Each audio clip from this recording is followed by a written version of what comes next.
It's the buffer that we were talking about. And there's no luck involved, but there is luck involved over on the Lucky Spin, which you can join in with us in-game right now for the 2026 PMWC, the exclusive 2026 PMWC tournament set, which you can see on screen regularly in-game. Make sure to try your chances just like QZZ and this spray down with the S12K. We are looking at 2 eliminations per minute. Unreal reactions as well. Coming out swinging today. We know mechanically they're very gifted as individuals, but they're putting it all on the line. And hey man, that's the way to do it, right? We were touching on the fact if you can have a huge pop-off game on Rondo, the extra buffer of points from the sheer quantity of additional eliminations you can garner from this battleground, it's worth its weight in gold, especially in a 3-day finals environment like this. You gotta get in there and get stuck into the thick of it, and Tianba are doing just that. Again, for Tianba, their biggest success in the survival stage was the fact that they started out so incredibly hot, where it felt like all the weight was off them a lot of times. At Milu making that 1v4 look real easy, I think that came from the fact that they had nothing to lose at that point. They were already in. They're just pushing a little bit further there. We haven't talked about it too much so far on the cast, but we do have Smash ruling this event. And not only does that mean that, yes, you can win technically game 2, but it also means the further you are ahead, the harder it is for teams to catch up to you to also get into that Smash ruling. So we are looking for more similar results to 4 Thrives as well as Vitality in terms of how far they sent themselves ahead in those rankings to make it difficult for any team to catch up to really engage that Smash ruling on the final day. Might be coming down to match 6, honestly. Yeah, it will be a fun little storyline to see how that affects things going into the last day of competition. How big of a barrier that'll be, and really if other teams will have to rise up to the occasion for it to even be a potential pipeline for them. That's one for the future though, but now it's in the back of your mind. You have that context with just how much these early points matter for some of our squads. 2 sides that you touched on there though, of course, being Vitality and 4 Thrives. They were dominant in both of their respective groups. Easily the best squads we saw when it came to how consistent they looked and how aggressive they were. Yeah. Vitality even kind of completely blowing away what we thought was the upper limit when they then played their group, right? I think they knocked it out by 1 point, but even that 1 point is a hard point to squeeze out in such a short amount of games. For Tianba, it's a little less impressive, I would say, just because you are playing with the dregs coming through from the group stage. We already did send what we assume to be our best 10 teams forward there. Yeah. Even so, Tianba still looked very strong, and for them, it was more a case of switching it on in those moments. And they've done exactly that. It looks like all the lights are on at home right now for Tianba. They are burning the midnight fuel. It's crazy. Actually wild. Speed at which he was, the speed at which he was like, so was that a 1v4 again actually? Now I'm thinking about it, technically. It feels like it is, especially when you then factor in, by the way, we had the 1 clean 1v4 he won. We then had a 1v4 attempt towards the end of survival stage that resulted in a winning free elix to going out as the last guy. Yeah, like the conversion rate we've had on raw 1v4s from him has actually been unbelievable. I think we're more astonished that that might be a 1v4. I mean, we didn't even clock it because it's like, is he just doing this repeatedly now? Just full-on butcher blade coming out from Milu, chopping everyone to bits. Crazy. Love to see it. Circle goes over towards that northern side. A bit of an awkward res beacon on this one as well, down towards the lake. Definitely possible to go for, but you get caught out on the bridges coming out from that area a fair few times here, Jackie. And also, there will be teams playing around that spot, trying to hold teams out. Orangutan, though, nice rotate on the north side. Will be able to get them further into the circle. Tianba, Vitality all on the back foot here, as well as Ulf. Aurora holding a 2-2 split. I think they realized because they're so far down towards the south, likely better just try and clear their back angles and then look for maybe a major rotate on the west or the east side later on.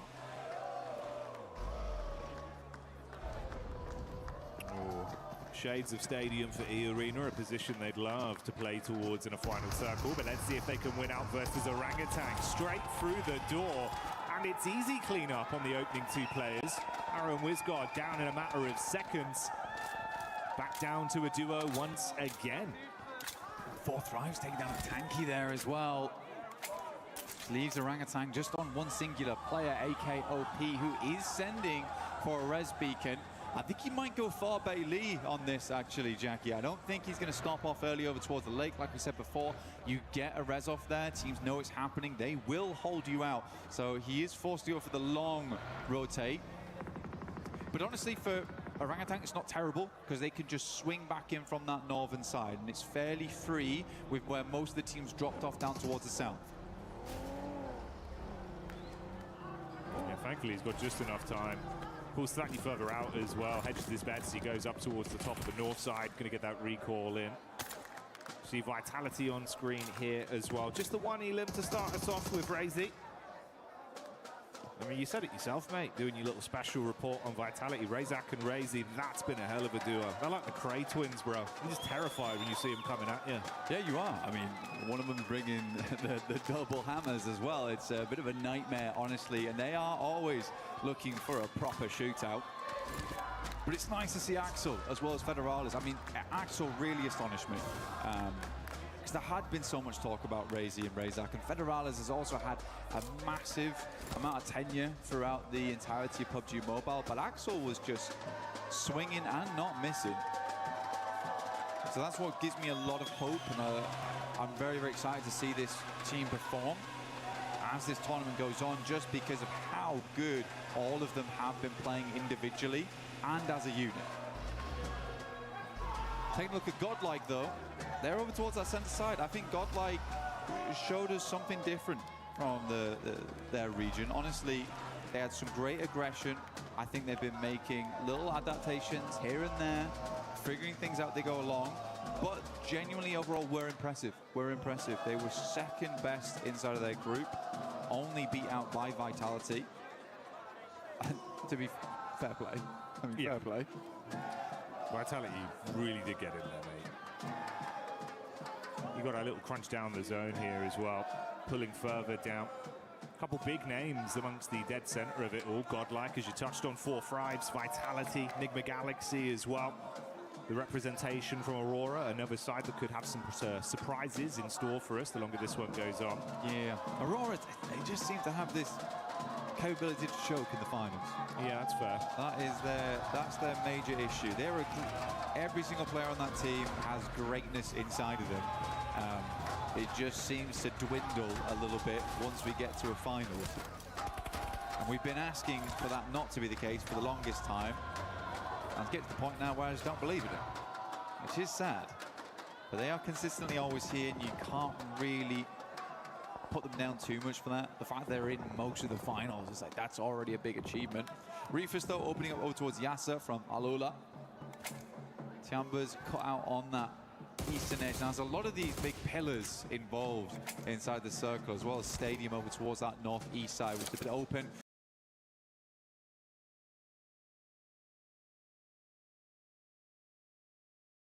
On the outer edges, it slopes down into it, so if you are E-Arena, you can kind of swing past here. They also know this area very well. It is their drop spot, but 4 Thrives have beaten them to the punch here down towards their southwest from Stadium.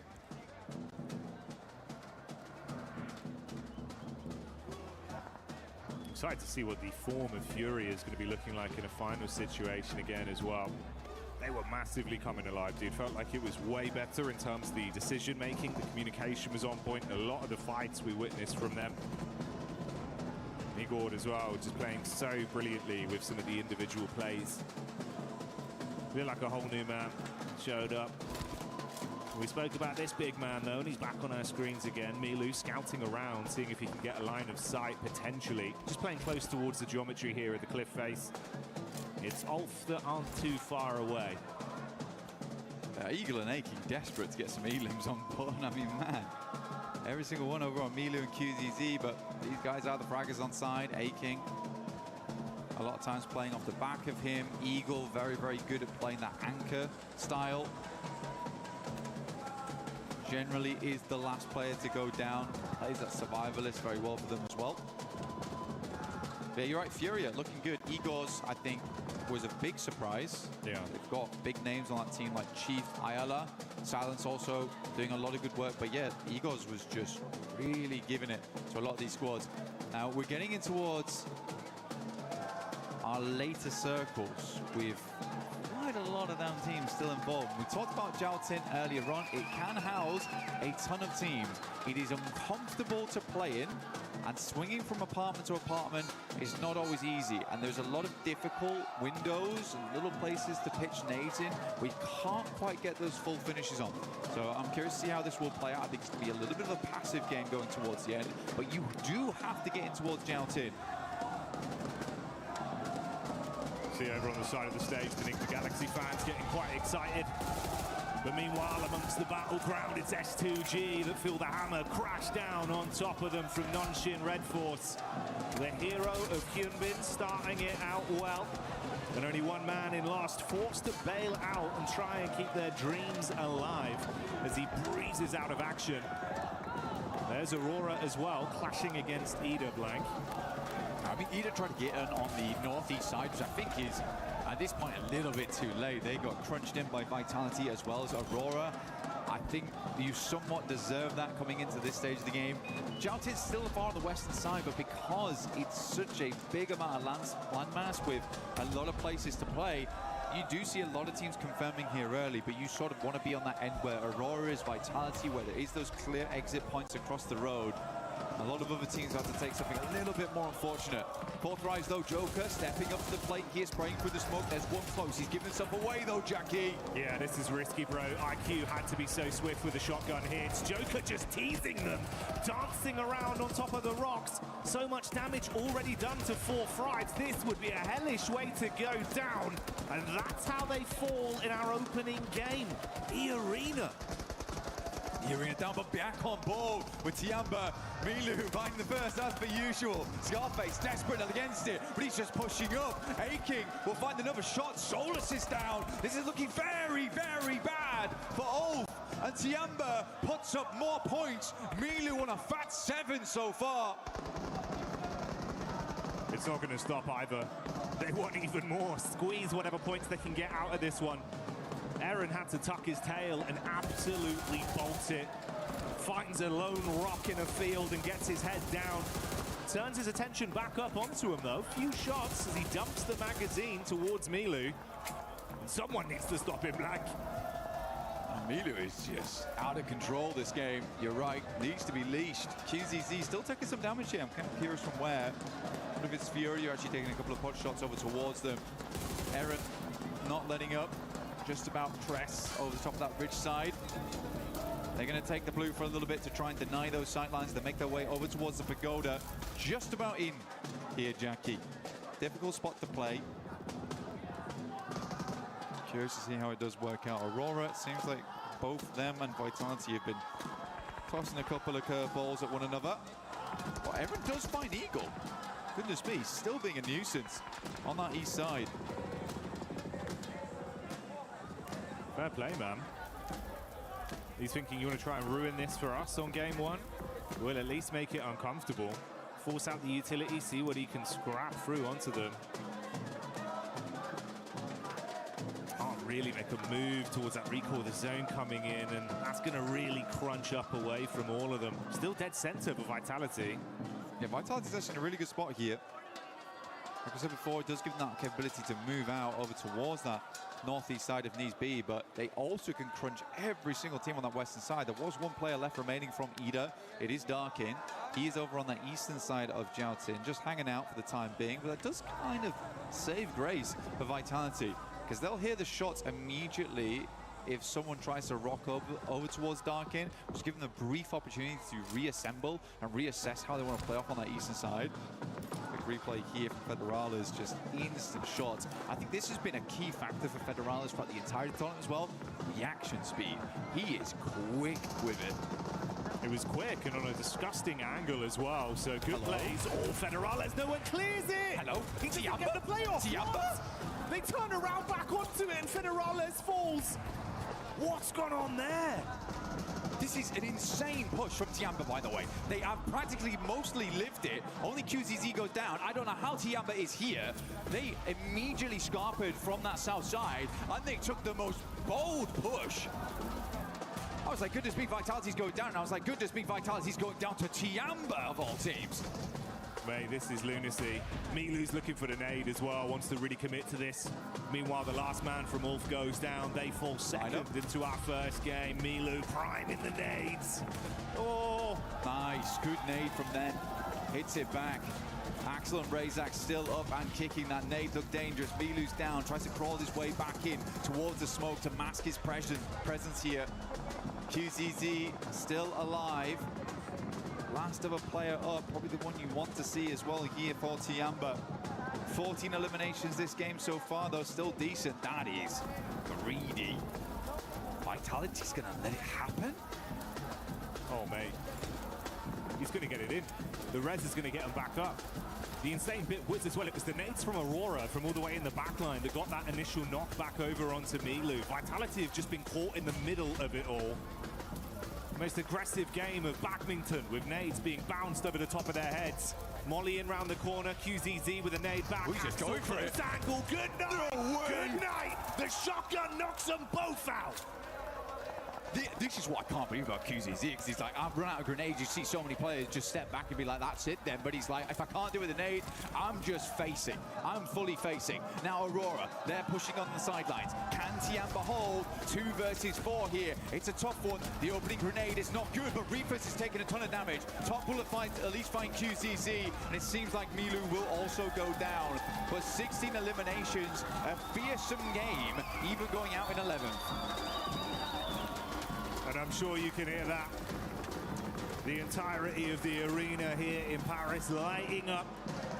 A spectacle to start here on game 1 of Rondo, and it's Tiamba that lead the charge. Now out of the running, let's see if anyone else can try and mirror their success with what remains. Flash moving over towards Aura. He's on the south side. They're kind of fighting for nothing on this one as well, because they need to leave at some point in the near future. Jiggle. Fair bit of damage. Flash still got bows in the back line here, lining up a grenade inside the warehouse. Hard to pop these off the wall, though, because of all the concrete inside. Godlike, though, dealing with Nongshim Red Force. What? Tizzy just lets him run straight into the barrel. God damn. Shotgun straight to the cranium. Blows him away. Godlike clapped back upon from Schweppes in the distance as well. Gets an angle onto him. This is looking tiresome for both teams. I mean, Nongshim down to just the duo. Godlike with only 1 man left remaining. And Alula, they've seen the blood in the water. They want to see if they can roam over. They smell potential points here. Why not? Honestly, grab them where you can. Alula sends up Yasser. Nongshim Red Force has not got the reset online at all. Still priming nades upstairs. There's going to have to be a big hole. Tizzy on the outside. Luckily, that Molotov is not on target. Tizzy's just going down. What are we doing? Mate, this is nutty out there. Tried to drop off the top of the rafters, spamming the shots. It's all gone. I feel like Tizzy just panicked. I think so. You just get the res in, bro. Drop the smokes, get the reses. They missed the first molly. At least challenge the res. Goodness me, man, you're going to go down to a perfectly placed Molotov here from Alula. I mean, hats off to these guys. They currently control the entirety of the northern side to themselves. Irina looking to put up another good point here. Aurora playing with our hearts right now. Opening up with maybe a gargantuan game. Leading them to believe it is possible once again for Aurora. Enigma Galaxy coming out swinging as well. Might have been a bit quiet in terms of the overall aggregate elims we've seen to this point, but we know it's a team that can deliver with some consistency late game. They've got nades as well. Oh, the red zone forming on top of the arena. Thankfully for them, a little bit of deployable cover will make all the difference. Turney K in the back trying to keep his eyes on what's going on, but if you flick to the elim feed, you can see Doc's doing damage. The scalpels come back out for Aurora. And Blank, it was 16 for Tiamba, but Aurora now on 14 elims. They might be able to lap them. Aurora have been just stamping away here. Reefus again does find Aru, leaving AKOP inside. Will be able to grab win. Actually didn't even grab that. Top was able to steal it. But for OG, they live a lot longer than expected. But with 0 eliminations, they will not get a huge amount off this game other than the placement points involved. AKOP inside, has to move soon, might just end up denying the point here. Reefus spraying in, has 217 bullets as well, so they have had a lot of loot crates to pursue and peruse. AKOP just trying to keep himself sustained and run the clock down on this one as long as possible. See if he can deny it out to the blue potentially, because if he goes running in there, that's just another point for Aurora. He's trying to get an extra placing on this run, but I don't think anyone else is going down anytime soon. Still more. He's mistimed it. Yeah, unfortunate. I think he thought that the angle was bad for him, so pulls off the first aid kit there. Sadly, not able to rank up once again. If he'd waited a little bit longer, maybe he would have ranked up over E-Arena here, who will go down shortly, I imagine. TurneyK not able to weather the pressure here from Alula, who have been impressive this tournament for a team that was kind of down on their luck last year. I don't think a lot of people had high hopes for this squad. They have come into EWC looking fairly decent. Like, a lot of work's been going on for this squad. A lot of practice in the meantime. But Enigma Galaxy up in top 3. A rocky group stage for them, but we're still able to grab those points. And I do attribute some of that to Coops. He is a nuts player on side. He's been a big King Cooper for this team, bro. Wearing that crown with some of the plays he's making. He wants to slam down on the off-angle peak behind the vehicle here. Alila trapped, cowering. One by one, they eat the bullets and they fall. Huge step up for Enigma Galaxy, and enough time to fix their HP as well before any other fights are forced. The only solo player from Furia, he got just trapped in the ditch between our two teams that are going to scrap for the dinner, and Top finds that one for an extra elim. Just instantaneous shots coming through. So we're down to Aurora. Reefer swings very wide here over towards the northern edge. And hold both positions. An awkward angle like that could make them very worried. Has a little bit of hard cover here, but it is outside the zone. Going to wrap back, but at least got the info on side. Coops tries to hit the shots, has to go for the reload here. Going to go for another as he passes on by. Again, I do think for Enigma Galaxy, Coops is a really big deal. Not just on his own, though. It's the fact that Lord has someone to play off. Yeah. Lord is also a very aggressive player, but Ralph and Satan, they like to take it slow, and that's great, and it works out, but you do need someone else to move forward and bank off of one another. So for Enigma Galaxy, I do think this is the perfect setup right now for them. Zhou will move forward into the smoke line. 17 eliminations on the game. A teaser, potentially, from Aurora. And we'll hold our breath for it. Oh, nice. Just unreal. It's greatly timed from Joel. The shrapnel hitting hard onto Enigma. He knows, Jackie. Look at the lineup. Wants to get it behind the cover flare. Barely, but they bait him out enough. That's more chip damage. Coops on half HP. Molly. Could be good. Oh, this is annoying. This is very frustrating for Coops. It's really slowing them down. Giving quite a bit of time for Aurora to reposition off the back of this as well, because both the front targets have been distracted, discombobulated in the chaos. Thought it might be a little harder for Aurora to get back into the circle. They also know the north side's free after that original rotate from Reefus. Ralph had to go back up that angle. But they have all the knowledge in the world going forward here. They've opened up the full library on this game. A lot of nades being baited out here by Coops as well. He's down to 2 nades and 1 Molotov. Ralph actually being isolated from his off-angle peek round the backside. That's half his HP gone. The vehicle detonates in front of him. One Blessing has got a little bit more cover to try peek off of, but no easy rotation. Still the 4v4 here. Utility down to nothing on side of most of these players. It will just be a dry gunfight, and honestly, on top form, I do think Aurora beats them out on that. Coops and Lord, though, deadly duo. Prime at the 2 nades. Doc is up front. Is this the dockening once again? Takes 2 nades. Just will tank them. But there's 2 more coming, and I'm not sure he'll be able to do the same on the next. They both go wide. He's going to push forward into the smoke. We'll have to swing back, but one player goes down the back line. It is Top, and now Aurora's down to 2. Enigma Galaxy is making this happen. They're standing tall right now. They want to convert this one into a chicken dinner win on game one as two of Aurora's players buckle under the pressure. It's over. Ruthless falls. It's all down to the last man in Joel. They need to isolate the peak as he hits Lord Heavy, but he's gone. Cut short. The Aurora is gone. That is insane. That is insane, Jackie. I got to eat my words on that one as well. I mean, for Enigma Galaxy, what a good game. Did say though, Aurora do like to choke.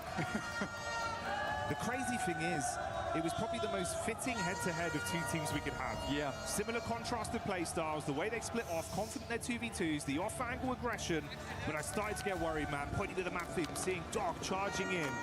Slight timing on the nades, it all collapses. It's the docketing. It's happening Enigma again. 5, bro, just absolutely come alive on that one. Yeah, wonderful stuff. Actually wonderful stuff. I still think Aurora played that game very, very well, though. I think when you watch them in those moments, they are so clean on the shots here and there. I think it's just a little bit of a stumble towards the end there where you're trying to pull yourself out of those buildings. That is hard, and getting back across the road. They don't have a huge amount of space to play with. Enigma Galaxy also has the high ground, so they set up well on this one. But yeah, good stuff from Enigma Galaxy. Again, Lord and Coops, though. That is a great duo. We're seeing a lot of fantastic duos be born here over at EWC and really spread their wings into these matches. You can see him enjoying it as well. Ralph enjoying the celebration from the fans behind them there. Everyone in the arena popping off with Enigma Galaxy taking game one. Stay tuned for even more.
Welcome to the front of stage. My name's Barney Banks and I'm joined by S2G's very own Badish. Badish, how's it going, man? Fine, bro, you? I'm very well, thanks. I mean, let's talk a little bit before we get into the nitty-gritty of the teams and how things are going for you guys. Let's talk a bit about Paris. How's the Esports World Cup been for you so far?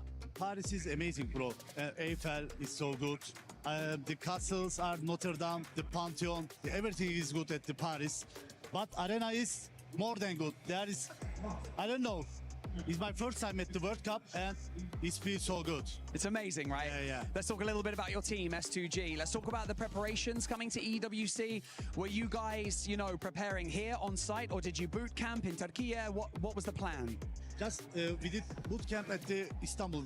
We have the gaming house at the Istanbul. And before the tournament, we go to China, the PMI, Wow. Macau invitation tournament. And I don't know, I feel we're gonna take this. You feel like we're going to get this? Yeah. Well, S2G's run through the group stage was really good. Now we're in the finals. How are the team feeling? Are they nervous? Are they excited? Like, what's the vibe from the team right now?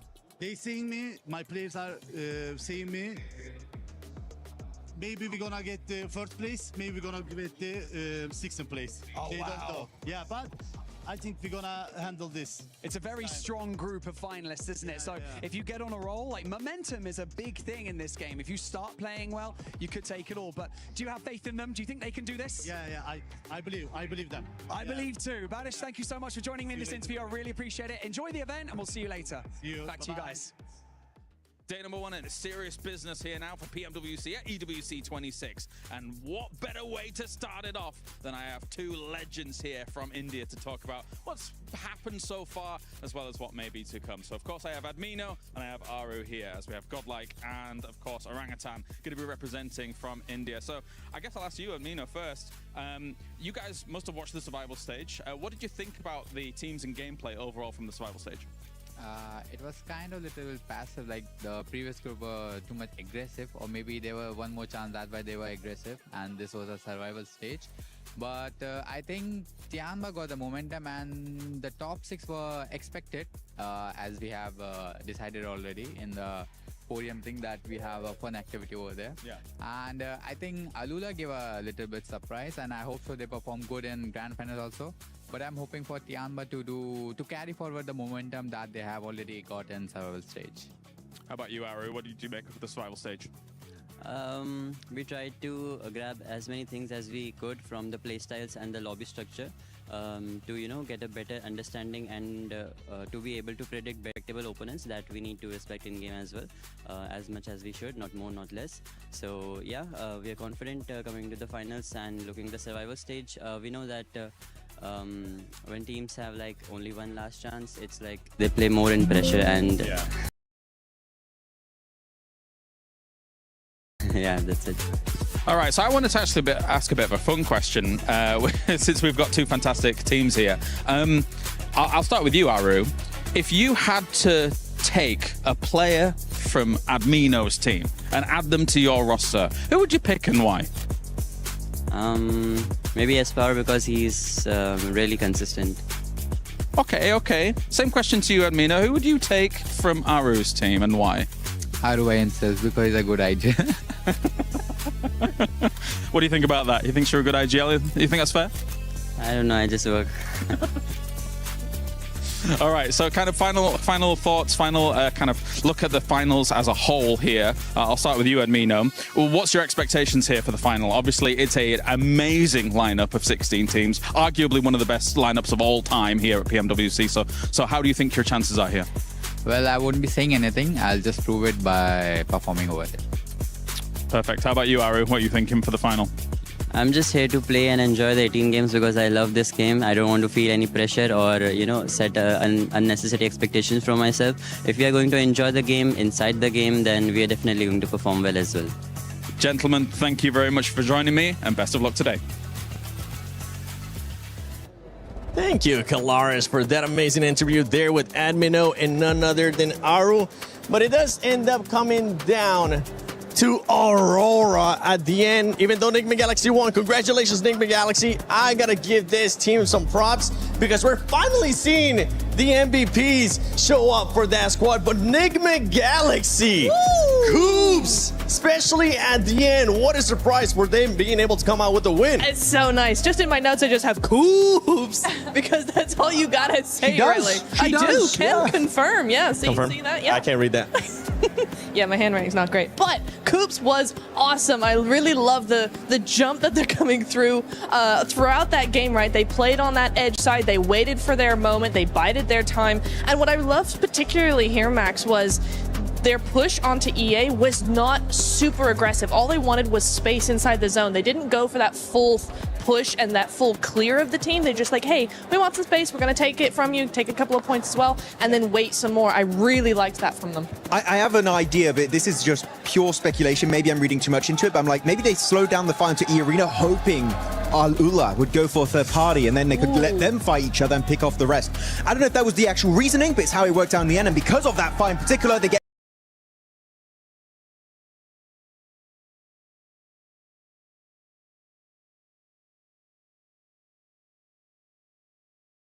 a 23-pointer tied with Aurora Gaming.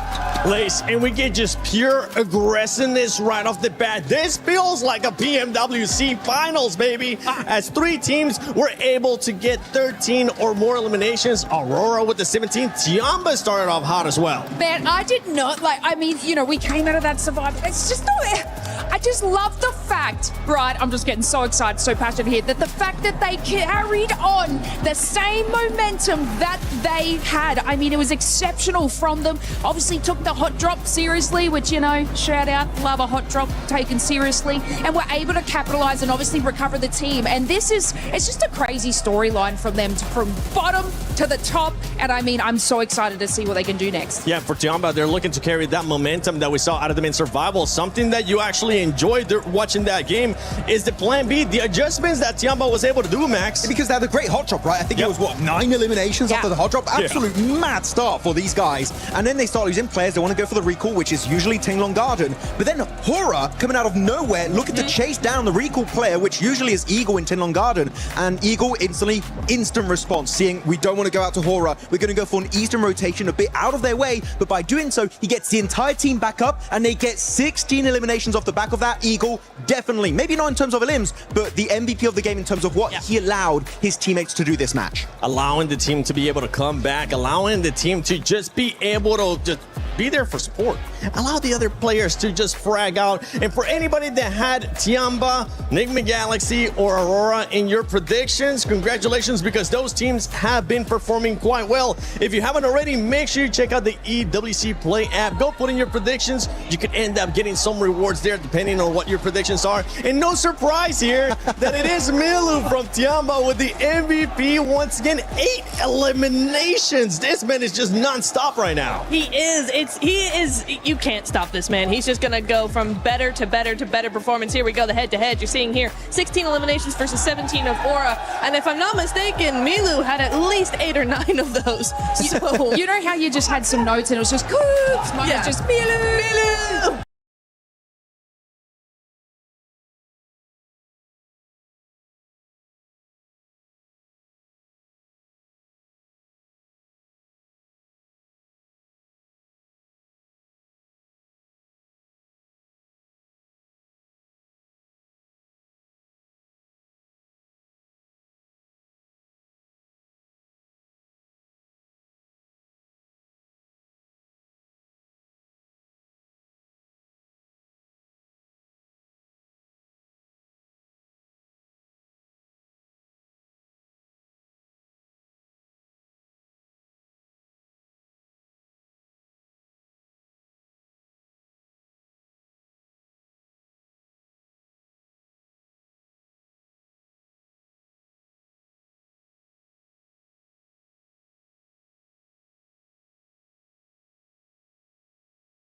Man, this man's just chasing that MVP at this point. he is. He absolutely is.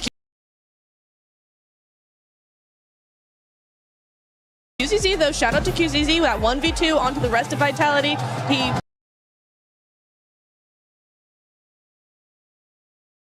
was wiped out by Aura like seconds later, but yeah, it's a really good stuff there. There's a lot more players on the team than just Milu that are really fragging out. I mean, I was wondering going to this, are we going to get group stage, Jamba? Are we going to get survival stage, Jamba? Clearly, with this opening performance, 7, it is. And that's bang. So he's just letting the rest of his team work those angles whilst he plays that off angle in a really strong and quite frustrating spot to deal with.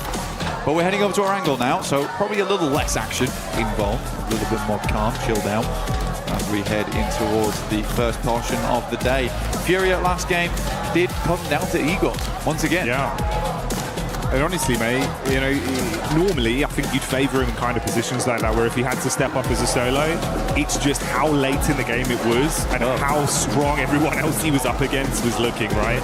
Uncomfortable position to be left in, but hey, they'd still squeeze some extra points out of it. So it's better than it could have been. For some of our other talented squads, they're far down the standings, but like you touched on, Rondo is Rondo, and now we get something a little bit more normal. Opening playing path established here, whole way down the middle. Down on that eastern side, Yaz opening here for teams to move into. Gatka a little bit harder to get towards on that western side. North George, as well as South George, probably possible. It's just going to be a little bit more of a long approach on that one. Vital is just out early. I don't really ever mind the Kameshki split, honestly, over towards Stalbert on that eastern side. You have a lot of position to loot. Most of the time you're not having a second team come over here, so it's just a really good position to get set up in the early game. But man, Tiamba, we didn't talk about them too much at the end of that game, but there is definitely fire in those bellies today. Because to make that push, to make that decision, to just be like, let's have a straight fight on the central compound when we're playing Edge, I don't know what's gotten into them, but I love it. It is so good. So many elims already, and they just go, I like the look of that position. Let's take it off. I'll be having that. Fairly watery circle, mate.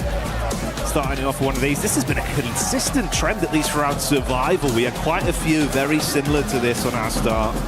Obviously, a little bit worse for Vitality with a late rotate all the way down from Stauber with their instant drop from the plane.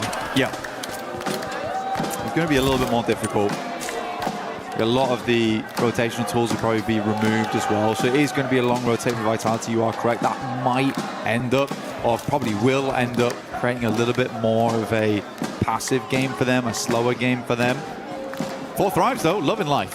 You know, they get down towards Ferry Pier. The yellow's on the eastern side. There's no one around here. It's chilled out. It's peaceful. You get yourself set up nice and early on one of the prior compounds as we head into Zone 2. I think the scary thing about this one is it does eke in a little bit of Sosnovka, and there isn't a 0% possibility that this doesn't go down towards Sosnovka in the future. It still can. It could even center up around Bridge. Satan on our screens. You know what, the last game, first time I've seen Satan smile this tournament, by the way. Even when they win, he usually looks like something's gone wrong. He enjoyed that one. He did like that one. That was a nice win for him. Yeah, they were chuffed to bits. And to be fair, it was great. You know, nice head-to-head. 2 very talented squads. Lots of contrast of play styles, but Enigma Galaxy proving that it was on the money today in that first game. So low on utility, but made every bit count. Can they keep it going, though? You start well on Rondo. How does it look then moving in here to Arangao? Another chicken dinner, big placements. What are we looking at from them? That'll be a nice, I suppose, sort of litmus test of what the quality of this team's going to be looking like throughout the next 2 days here. Ida. These guys kind of crumbled. They made the similar approach to Tiamba actually last game, but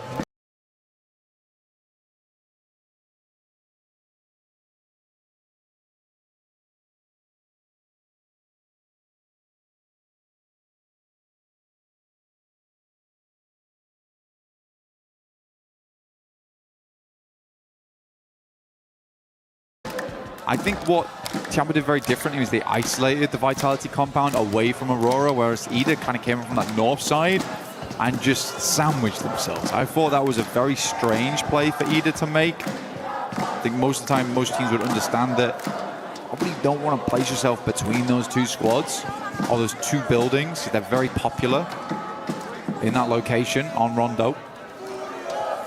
But I don't think Ida had done badly before. They had some really cool clutch moments, some super awesome 1v3s right at the end of the games. Like, they have what it takes to be a champion, but not like that. Or stop making silly mistakes.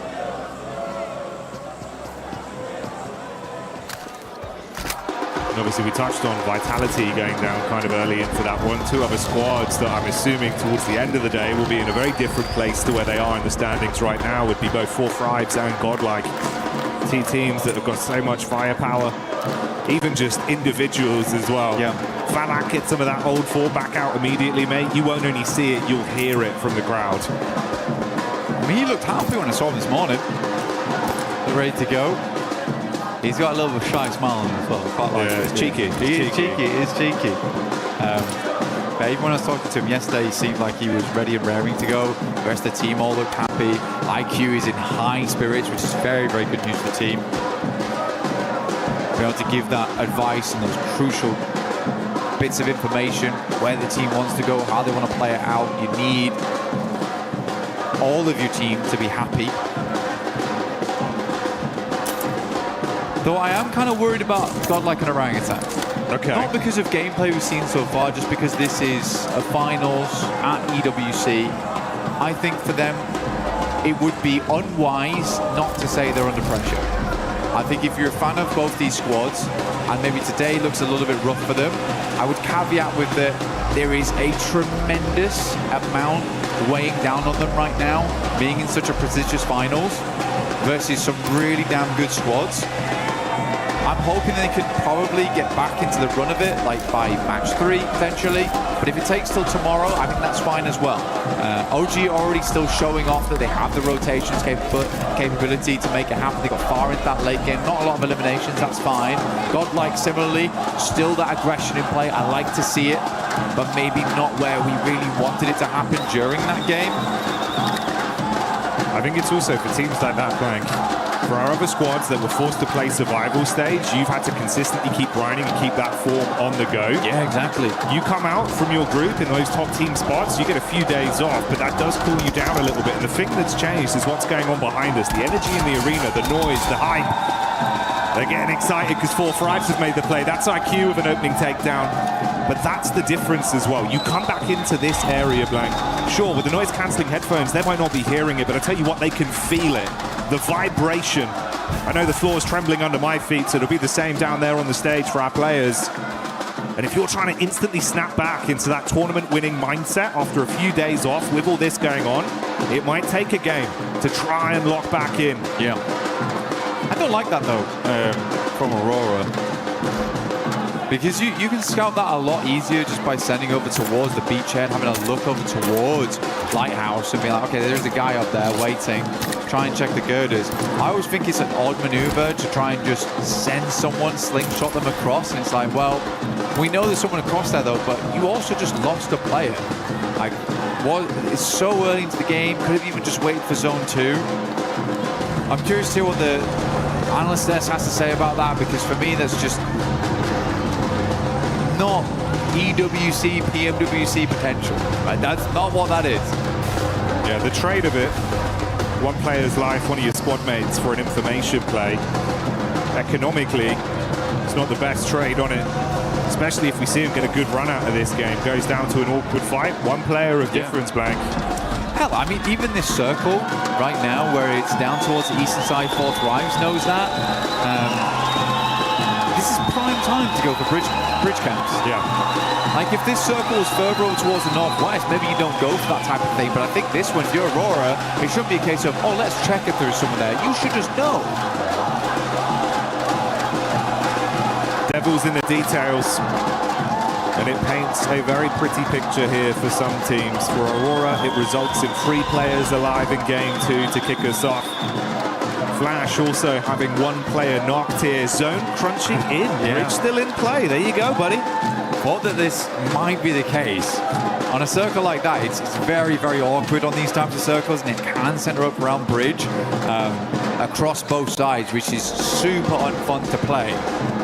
Because now this really could go back over towards Sosnovka Way. I'm sort of expecting it to head towards the northwest, but for Aurora, they're stuck now. As are Alula. Alula's kind of considering whether we should take an eastern crossing or should we just play over towards the ridge side on the southern edge. It cuts out a massive amount of space though. So much water involved.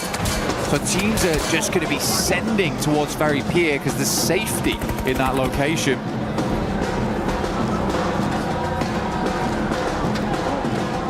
Vitality did thunderfoot their way down from Stolberg quite quickly, so you can see there amongst the rest of the pack, everyone else attempting to forge a path into the zone, knowing that play space will be very limited with a decent chunk of it cut out by the water and that bridge dividing either team from each other.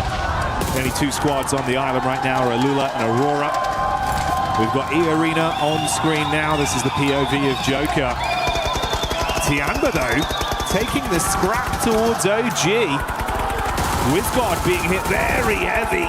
Trying to stay behind the trees, bro. Luckily still alive. Yeah, great zigzag. Able to stay out of dodge there for a second. He was very close to going down. AKOP actually challenging this. But man, A-King has been making a name for the DBS, right? You know, there's a lot of nerfs that came through. S12K became the more popularized weapon. Despite that, though, A-King has been consistently winning these trades with it. He's bringing it back in fashion. Seems like the horror fans enjoying this one so far, getting quite loud there. You see the banner flying. Haru. Oh, going back in. Let's see what he can do with a DBS. Wants to prove he's the DB best up close and personal. On to Schwetz with the opener. Not ideal for his teammates though, as Joker strikes with a shotgun and Turney K outside twists the knife. Another one falls. An orangutan, it all goes down to just Aru. Trapped behind the bike sheds and laid out by E-Arena. E-Arena able to remove them. Stepped up to the plate, but not worthy to sit around here with E-Arena, unfortunately. Some good shots at the start there, but started to crumble slightly. Tony K came in like a demon, though, from the sidelines. I think WizGod was not expecting him to be so up close and personal. Aura played back here. They're over towards the pier itself. Fourth Drive's mirroring them over towards the eastern side. We are close towards our next circle now. Nigma Galaxy making me laugh at the moment, man. They're like, this circle looks horrendous. We're going to play in our drop spot for the rest of the game. We're going to get very looted before we even think about moving. And we're still on Sosnovka with this one. Fourth Drive's looking good. Down towards the southern edge here. Vitality trying to confirm over towards that compound that sits towards the field. I don't think that's a bad idea here. It gives you a lot of control of the Longwoods that sits around this area. Not sure what S2G is doing. I think they've got boats. Okay, that's fine. Yeah, it seems like at least one boat in play there. Dream scenario, maybe it's a hovercraft wrap back over to the mainland, grab their teammates, then get involved with the action later. Meanwhile, though, Godlike taking on Tiamba. Milu on his last leg, suffering a casualty there for the Tiamba squad. It's a decent start, but Godlike have received one knock onto their roster. This is the establisher. You can see the fight here from the top down. QZZ with a nade into the ditch. Manya very low, but backpedals into safety with cover to play with. Right, first nade goes long here. X-Power holding down the fortress, keeping that drawbridge pulled up. Takes a fair bit of damage here, but he's refusing to move. Manya will reinforce the front gates. Actually, he goes for a swing by, try and get some information on that. So Eagle's going to move round, understanding the position has been compromised.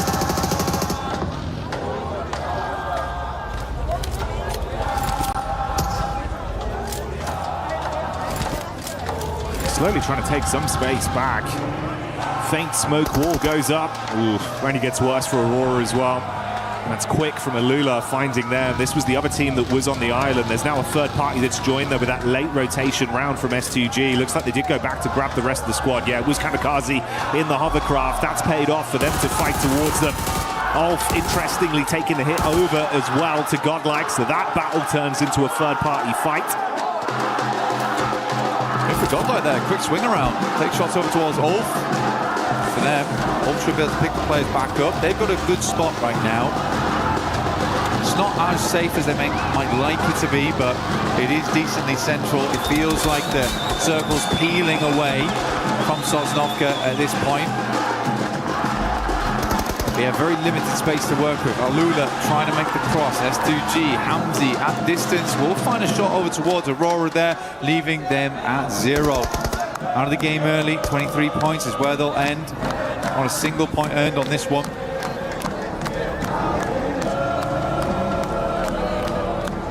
So a great start on Rondo, but a bitter taste left in their mouths off the back of the Erangel performance. These guys have been playing the same game. I think this is the first time they've been inside the circle since the beginning. How does their entry work, actually? Man, how are we still on the bridge? Yeah, this is kind of unreal. At some point, I thought we'd move. Yeah, we're still here. I mean, Sosnovka's still in as well. I cannot believe this. Aluna also took another casualty from S2G on the backside, so they've called it quits and actually rushed over the bridge now into the mainland. Yeah, that's only a trio blank. Damage onto Yasser as well. Oh, Nigma Galaxy might try and trade off. They're just in. They're just in. They're absolutely playing a different game at the moment. I mean, I'm glad finally there's some shots that go towards them now. This is such a wild play from Nigma Galaxy. Coop's taking a hell of a lot of damage. Slowly careen it back in towards his team. Try and lock it down. They have lost one off the back of that. Vehicles are smoking, flaming. Flashes dash with Gal. I mean, that's 3 eliminations potential there for them, but they're worried about these sightlines to the side. Furia. Ooh. Go on. Give it some welly.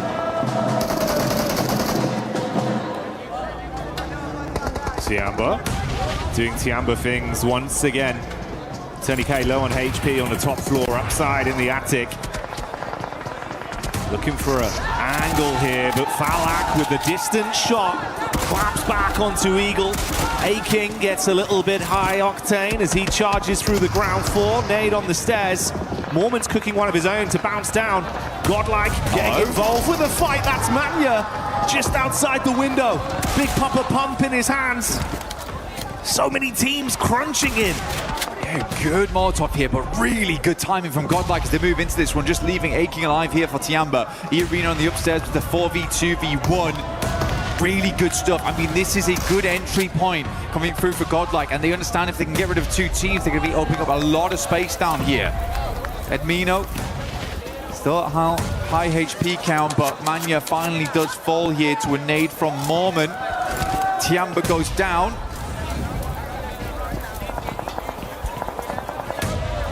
Smoke on the stairs. Mormon's going to clear it. Oh, straight in with the clothesline. Whoa! The turnaround. Mormon saying, "Feed me more," as Godlike charge into him. Quick decision, but not fast enough on the mantle. And Sume will save it. But at what cost? The only player left alive for the squad. I mean, Godlike need more men now. They're only down to one. What a play from Mormon. The speed, the velocity.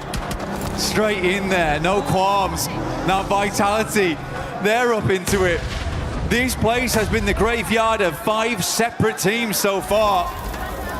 Vitality finally just come over towards the dregs. The funeral's almost over. Can Salme stay alive as the sole participant?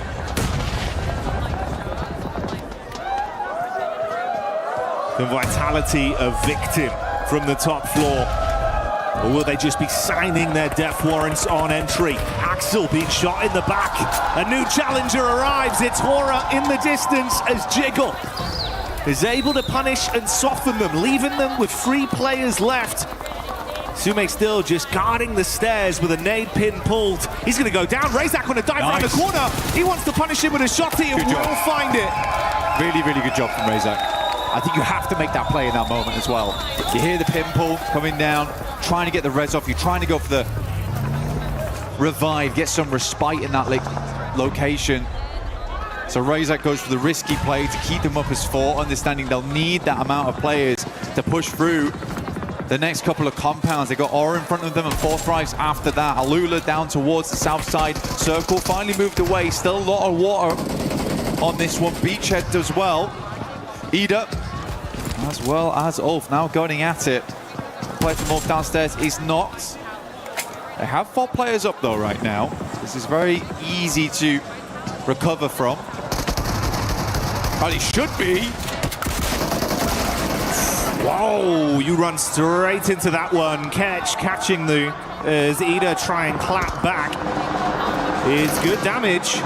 But such an awkward setup between both of them. Casualties on either side. Scarface looking to go for the pick-up play.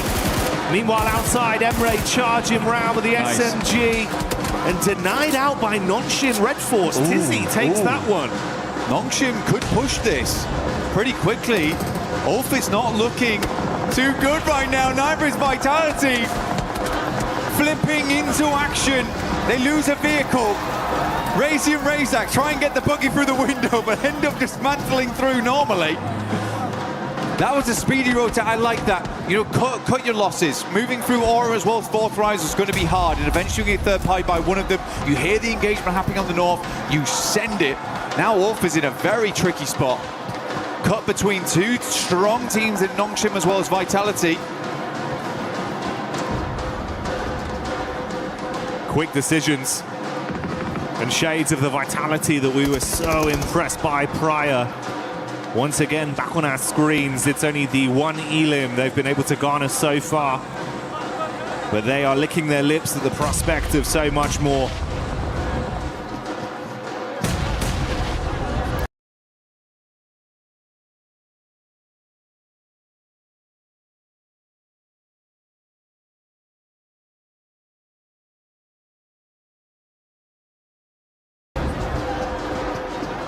Getting a little bit more here, you get yourself the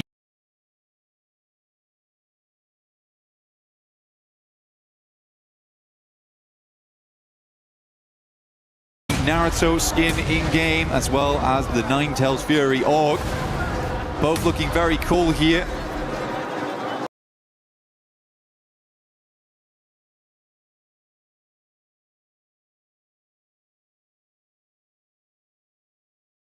Wolf's going to hopefully have to drop a substitution jutsu here to try and get out of this one, because it is going to be hard. Vitality, Razy, Razak move up, quick shots over towards Souls. He tries to move around the corner. Nongshim still in play. They're the ones getting the most of the damage though. Federales at least will confirm one. Quick switch around the side, denying some of the sight lines. As Ulf does go down. Vitality, though, they've been hugging the wall so far. Rather than later, but he has pulled these kind of antics before. Getting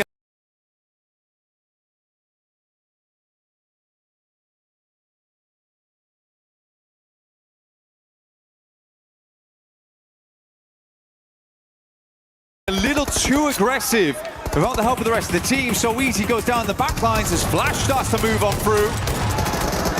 Tizzy tries his might, rapid shots coming out, but not enough to finish Vitality. The end of Nongshim Red Force, but it does leave Vitality slightly weakened. And Flash, they are next in line to try and keep them pinned here, knowing eventually they'll have to move. Slightly paranoid about the other teams that could be behind them. Blue is ushering Vitality forward, swinging in on the same angle as Flash. How will they make this work? S2G, you were right. You were actually right. They had two hovercrafts in play. Being able to keep both of these alive all the way through to this end game is giving them a lot of pressure. Loss isn't quite able to get it up though. And the hovercraft is stuck on the side. Yeah, just about. We'll take it. I mean, that, just letting it happen. Come on, bit more gas. Got to give it some welly. His teammates taking a fair bit of damage, but with that added armor of these big hovercrafts in play.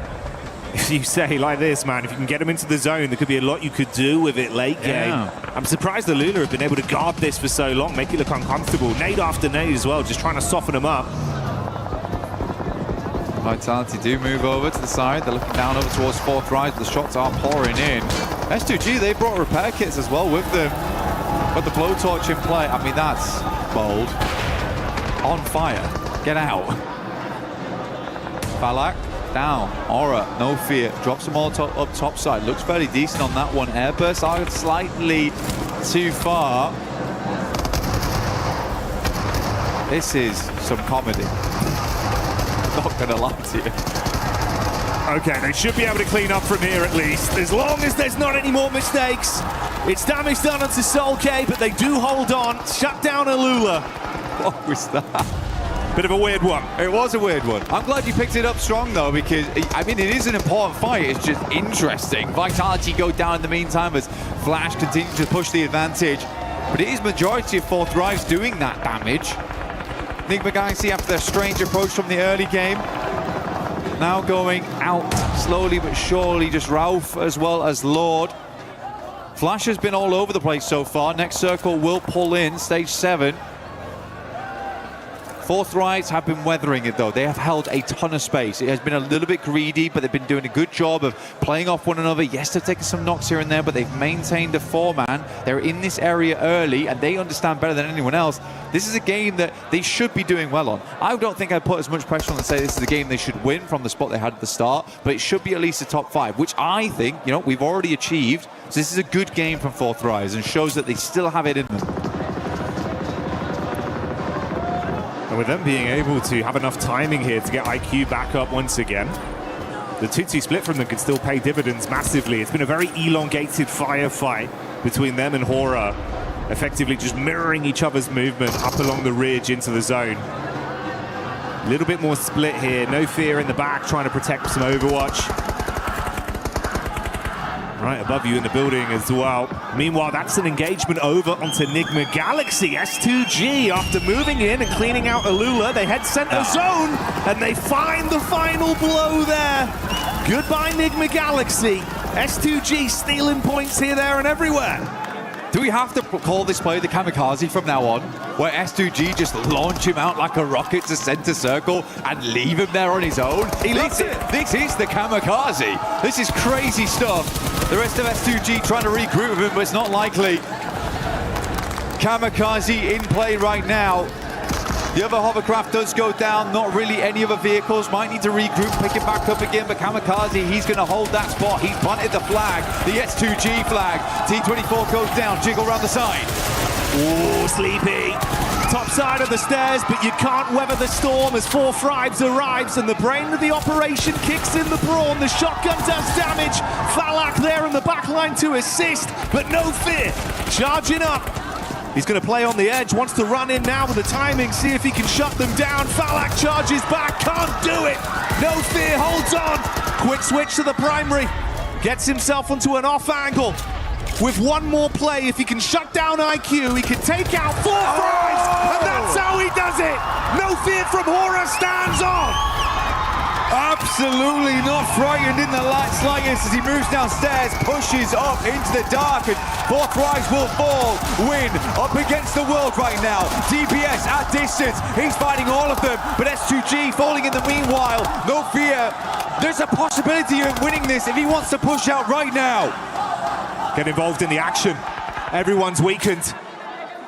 Doesn't have all the info we do right now. He's going to top himself back up, play the slow game. That's Flash. Losing their last man there with Kamikaze continuing to punish. Oh, a horrible spot. Tries to get the heal in. Kamikaze's got a single nade in the back pocket if he chooses to dash it. They've got clear vision now. Peppering the bullets. This is it. Pulls the pin, looking to cook. Let's see if he can land it. Kamikaze.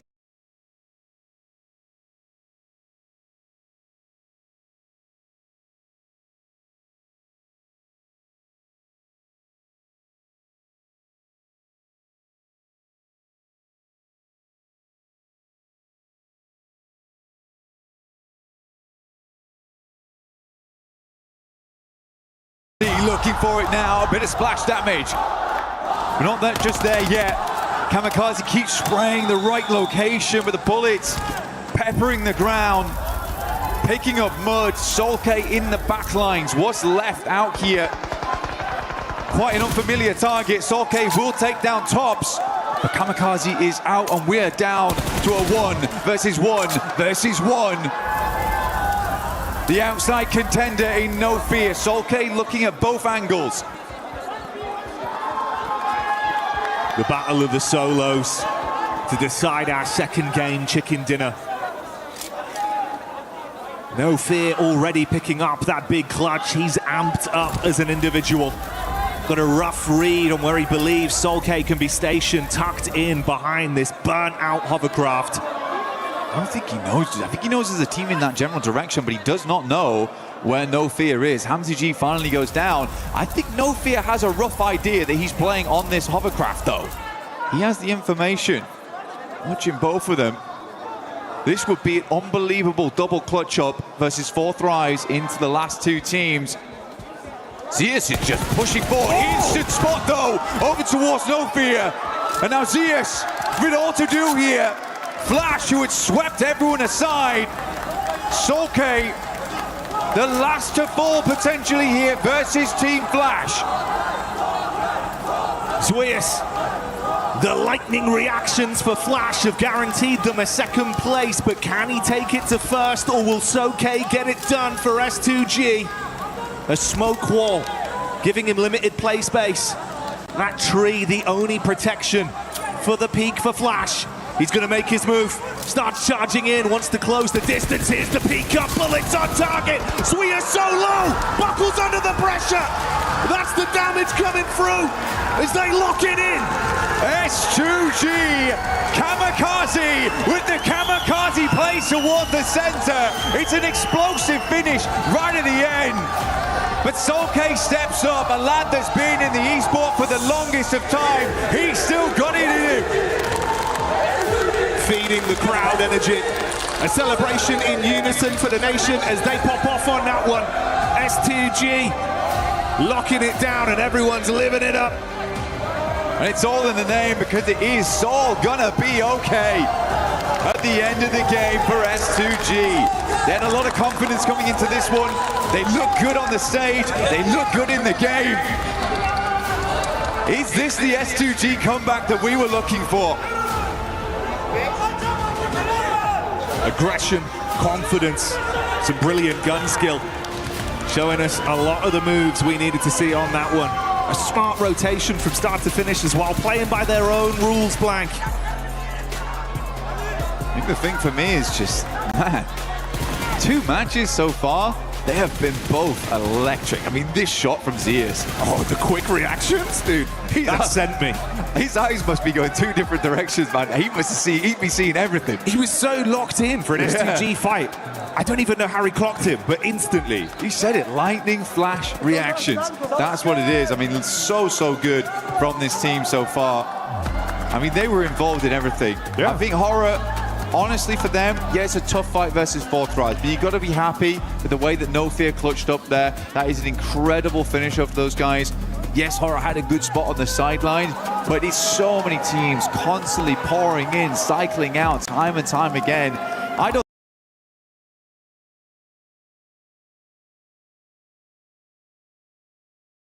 think that was an easy game whatsoever. And you can feel it looks a little bit different with this lobby compared to what we had in isolation in groups, right? Yeah. Everyone's so much more quick to the punch, a lot more early contact. And it feels like sometimes we were seeing maybe a bit too much respect for the big dogs. Now everyone's playing on the same level. It feels like we're all on an equal footing here. And they're giving it their best. It really has changed the dynamic. But let's get down and hear from Kalaris himself on the stage about what they have to say. Thank you very much, Jackie. Yes, you can cut the tension with a knife here at the moment for our first 2 games. And I'm here with our winners from game 1, of course, Ralph from Nigma Galaxy, to talk about them. Some of the games that have happened so far. So let's talk about that first game in that late game against Aurora there. What was your anticipation as a team? Did you think Aurora had maybe moved a little bit earlier? Or talk to me about the late game and what you guys were experiencing. I mean, we didn't really know. We didn't have much info. But we just played it slow. We took our fights that we need to take, and we just secured the win at the end. I mean, it looks good at the end, right? Of course, getting that many points off of a Rondo, not a bad start at all for a grand final like this. That second game, a bit harder, I think. Yeah, second game was a bit harder. I mean, we have a team hot dropping us, but they're scared to fight. I don't know they're camping. So we'll see next games what they do. I was going to say, were you surprised by that? Because it was in the back, we were a little surprised that they were going to come your way. As we've talked about multiple times, it's your territory. So what are they doing? They know we won't change, so they're just wasting their time. And they're coming to fight, but they don't want to fight. So I'm really confused right now. All right, well, thank you very much for joining me here, Ralph. You heard it out there. Ida, he's got his eyes on you. My name's Blank, and I've had 4 coffees, and I'm testing my reaction time right now. I'm Hot Jukes. I just had a massage, and this is my reaction time. Let's get it.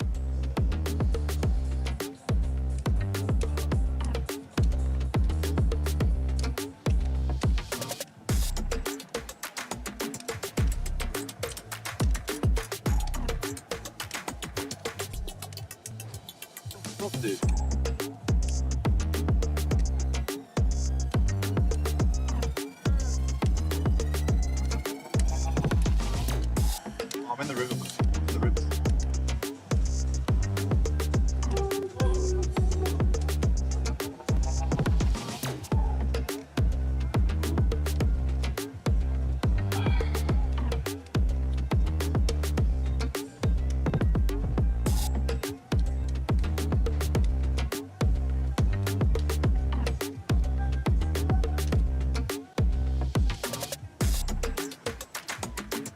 Yes, my reaction score is pretty damn good. I actually don't think it has something to do with anything else or anything like that. But what about you, Jukes?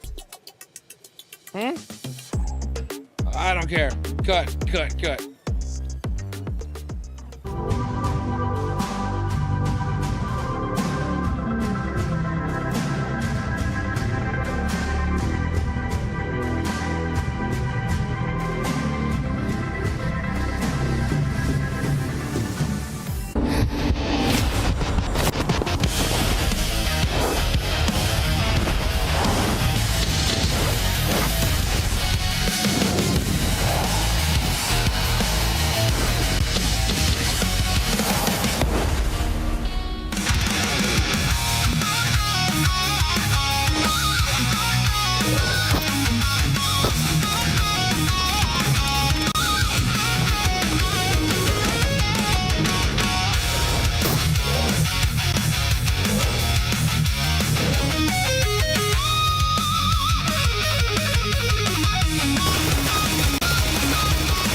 S2G in hovercrafts.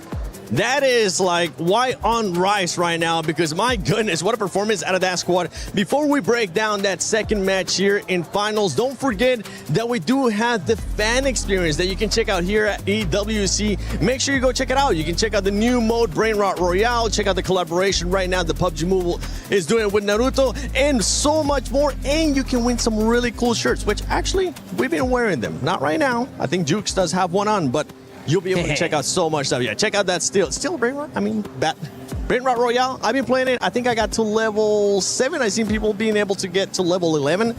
I got to grind some more. Wow, but 7 got 7. Yeah. Hey. Yes. Gotta keep it on brand, baby. Now that's it. I'm not gonna be playing it anymore. But S2G, Jukes. Bro. My goodness. Oh, dude, that double hovercraft play right there at the end was absolutely insane. They were able to take out Al-Ula in a very nice way. And then just, I like to see that they kept one player there, right by the water, behind the hovercraft, just in case. And he was able to clutch it up at the end and get that chicken dinner. Finally, an S2G win, and nice and early. Yeah, really, really nice. And the momentum they were able to pick up on after, getting those hovercrafts. Very quick side note here while we're on this fight. 4 Thrives are looking, I hate to say it, very shaky. I don't know what happened, because group stage, they were looking really, really solid, just not able to get that win. Here, the splits are kind of off. They're pushing one by one. They're not really communicating, it feels like. So the last 2 games, I've not been super impressed with them, but hopefully that changes in the next game. And for 4 Thrives, I felt like it took him way too long, Neptura, to engage the fight there with Hora, just coexisting for too long, and No Fear came in clutch with that 1 versus 2. He really did, and he continued to come in clutch for a lot of the game. Actually, he was a big part of the team this game. Yeah, I just think he just made a big play. I mean, what can you do against that? When No Fear comes up and clutches it up, I mean, Aura fans are screaming these guys' names at the top of their lungs, and to be able to clutch it up like that is just huge. So yeah, unfortunate for 4 Thrives, huge for No Fear.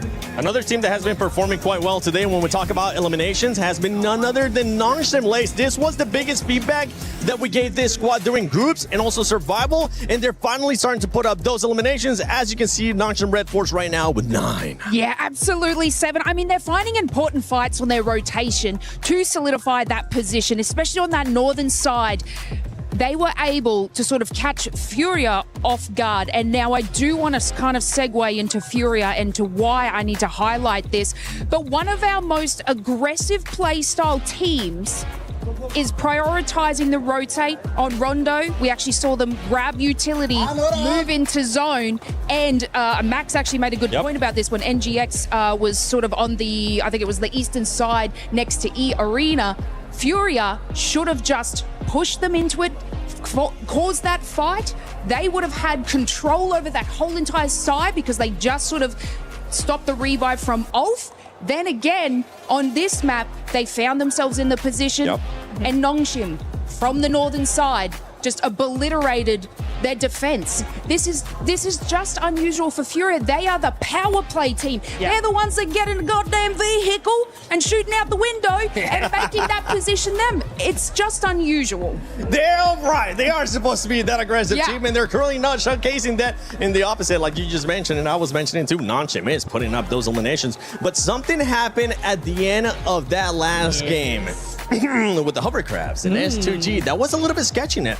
It was a little bit. It was a bit touch and go here, but the momentum they've been able to build with these hovercrafts, they had 2 or 3, and they just went, let's go for it. And it's this replay that I want to talk about here, because look how they're going to play this. It's like my driving. First of all, Secondly, look how they take that first hovercraft and they deny the sightlines of Aula, right? They separate them one by one. They can no longer play as a duo. They try and get as many of those sightlines abolished as possible with those hovercrafts. And to be honest, S2G with those hovercrafts have been actually insane. It feels like because they take more damage to explode, and they have just a tank, and so they are able to just run with it. They were making crazy rotations from the very beginning of the game. They had those positions on the rocks in the middle of the water, which are normally inaccessible, but having 2 hovercrafts, I wonder if other teams are going to start picking up on that, because that was an insane game from S2G. I mean, we've seen it happen in the past too, and you just sounded like Max there for a second. I have to double check to make sure it was Michael Natura Jackson or if it was Maxman, but we're looking at the overall ranking here. Nick McGalaxy is currently in first place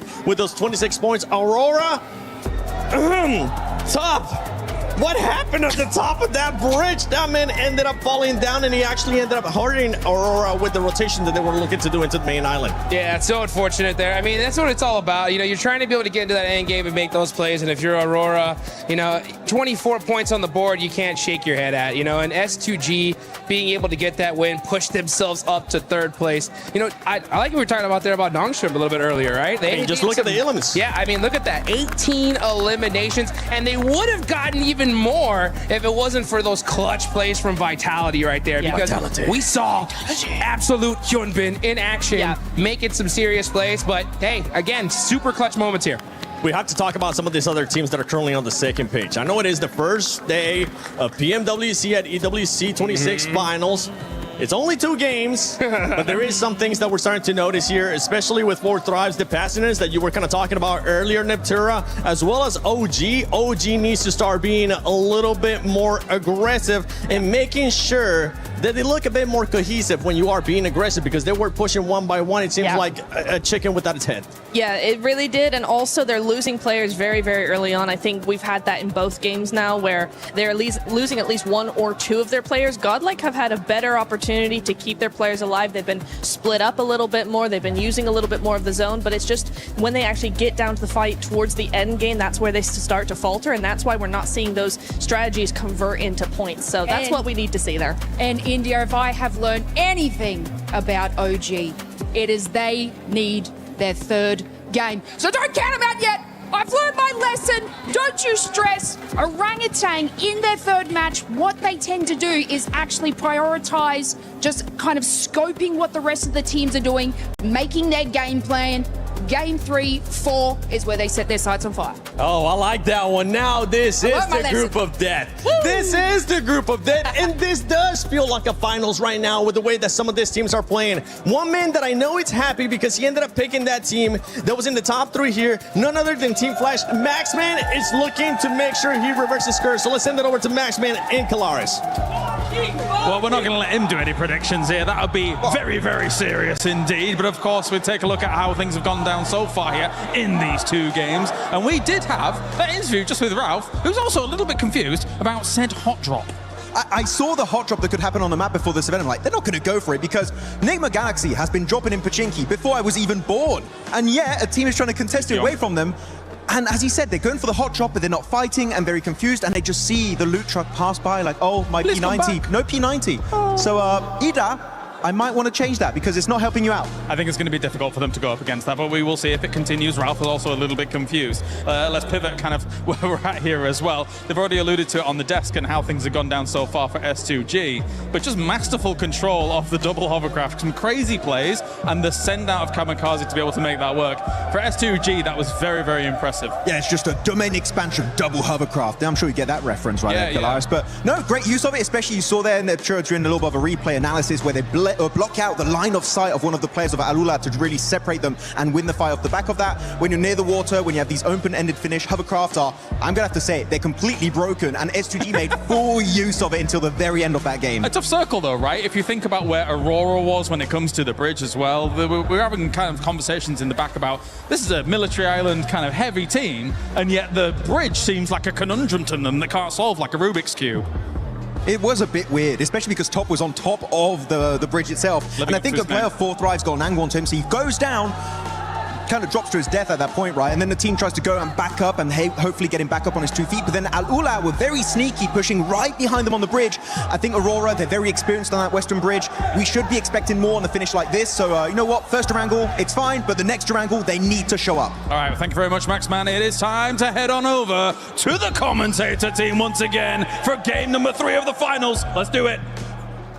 There we go, we'll pick up that throw. Thank you very much, James. There's a good arc on that one. Swift, great elbow on you. You can tell he used to be a drummer, but we'll be beating the drums of absolute anticipation and excitement here, Blank, as our 3rd game of the day is about to get underway. Yeah, national gods as well as we get into this game, because it is going to be a lot to talk about going so far. I mean, even from watching the desk, to watching the stage hits, to watching the interviews, there's a lot to break down over the last match, and even just the 2 games we've had so far. There's been a lot going on. 4 Thrives on the first game, having a little bit of a misstep, and then coming to the second one, looking a lot better. But so many good teams. I'm very confident to say this is about as competitive as it gets in PUBG Mobile right now. I think we have the right teams here with us to go into our third match of the day as we get towards our halfway point.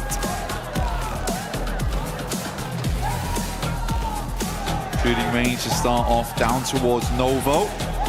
Straight through the center, really easy one here, Jackie, very nice.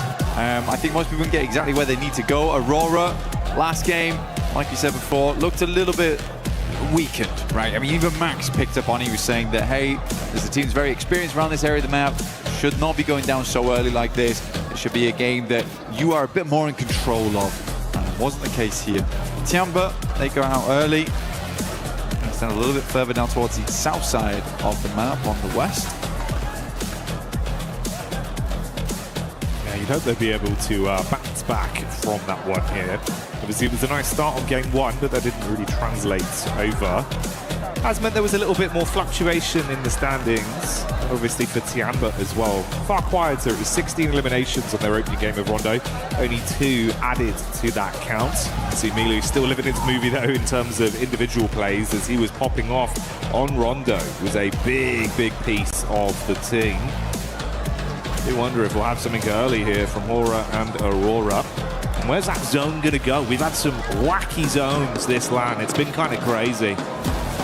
Yeah, most circles have just been very strange so far, very odd to play. We had a couple towards the end of survival stage, which I think I was quite grateful for, that were more normalized on Erangel at least, where teams could actually play out their games.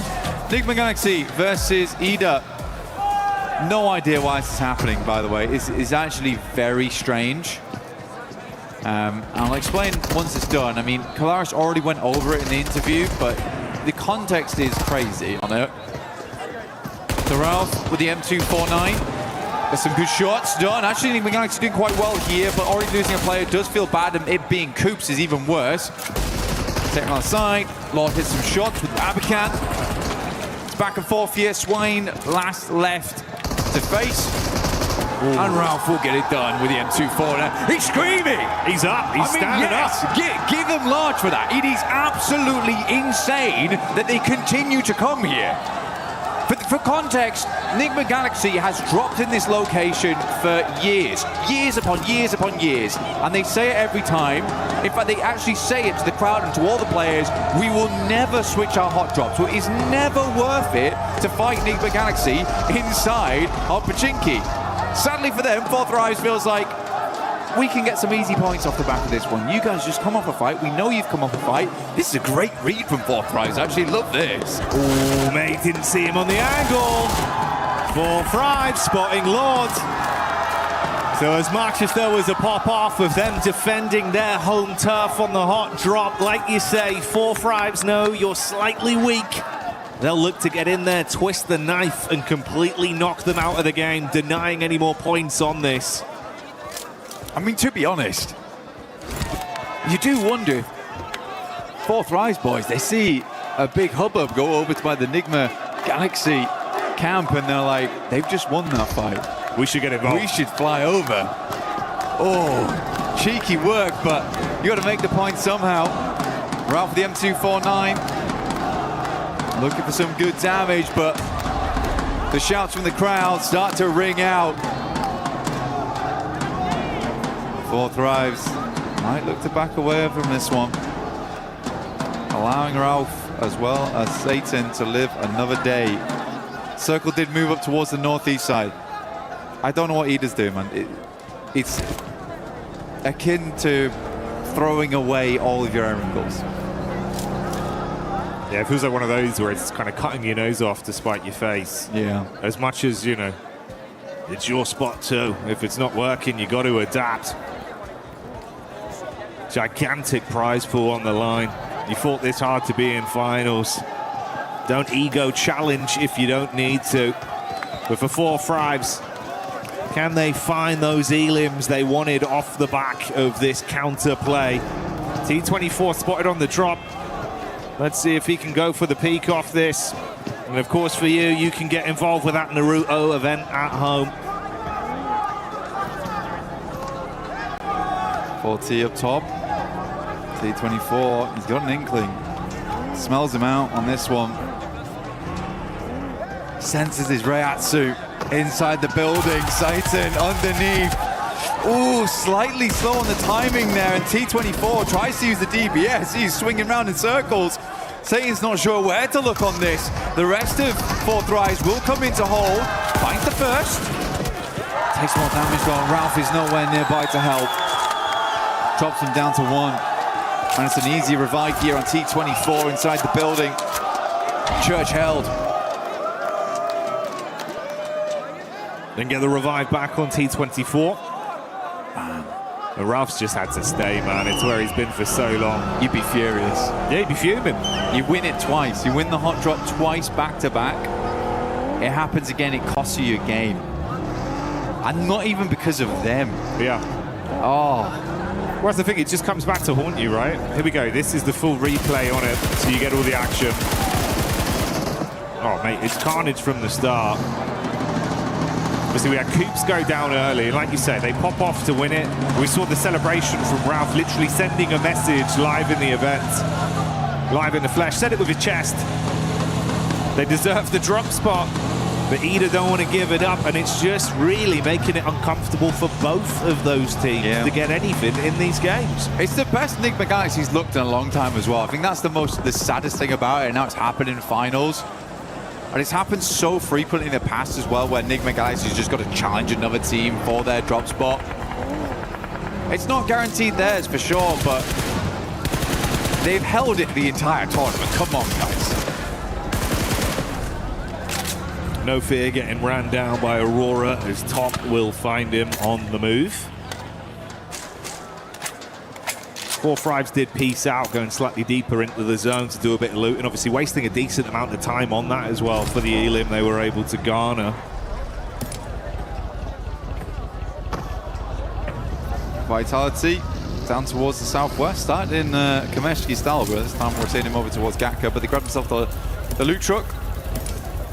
Fiend as much as they can out from there.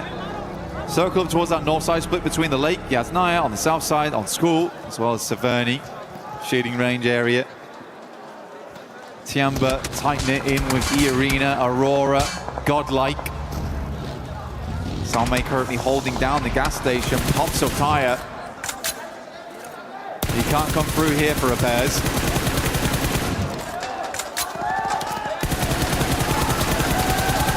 He's got no bullets though.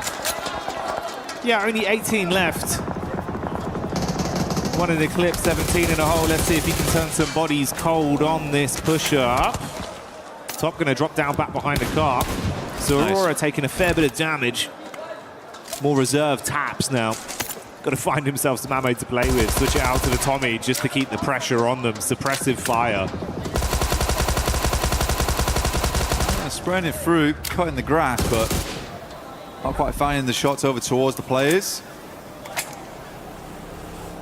Next circle, 10 seconds roughly on this one. Aurora still figuring out where they want to play. Probably going to be a big old retreat here out. Migrate for a lot of squads. Hard shift potentially. No, actually. Very, very kind. Up towards that north side. Obviously, Lake is a bit of an awkward one to play around. You're going to see a lot of people playing on the rocky outcrops. The staging that goes up towards Stalba. Big old mountainside. There is also, never mind, it's horrible. I lied to you. It's not great. You got the field down towards Yasnaya too, so there's not a huge amount of fun spots to play in. You have to decide a rotation in now and quickly. Do you wrap on the north? Do you wrap on the south? Because you can't really change that as time goes on because of Yas Lake. Mormon from E-Arena once again, being able to throw out some big uppercuts. That's back onto Aurora. So a single knock there. We have the Tianba POV on rotation. Getting themselves into a fair place so far. Mormon keeping it going.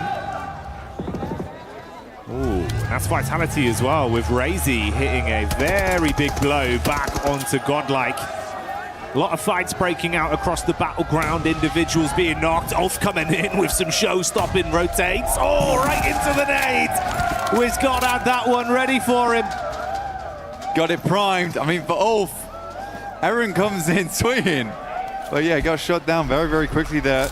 Scarface looks to send a nade, but I don't even know if I think it's worth it anymore to go for this. Also deep on the south side of the map, need to swing back further up in Yazway. Alula instantly takes up the cliffside. Aurora decides they're going to go loot Severny. I mean, to be fair, they had taken quite a fair hit earlier on. Spent a little bit of ammo. Potentially some of the vests are starting to wear down, some of the helmets. Get some resets on that before you get moving.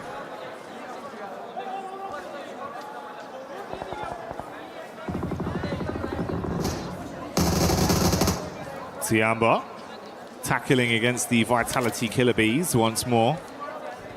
And it's Milu that's already showing that consistent form. Putting himself up to 10 elims on the day, I believe, then after that. Nice start for the first 3 games. Milu keeping it a little bit quiet, though. Now playing a little bit of a split on this one. They've got Eagle a little bit further forward, perched up. Over towards Aura. Very much slowing down now at the halfway portion, Jackie. Trying to maintain some of that lead because some teams have struck out in a big way. I mean, Enigma Galaxy absolutely 30 points right now. Aurora at 26. They were able to earn 3 after that last game. In the first, I think they got 23 on that one. So last game was a bit of a dud. Hope they can find more of this one. Centers up over towards Tiamba as well as Aura. So those 2 compounds there are going to be a really big deal. Aura actually has the high ground on this one, the plateau that surrounds them. Very nice to be able to take shots out towards teams as they push on in. Sadly, Alula's much more high ground spot gets pulled off. So you're going to have to move over towards that western side. Yasser pulled away. I like this move from 4 Thrives though, Jackie. This is good.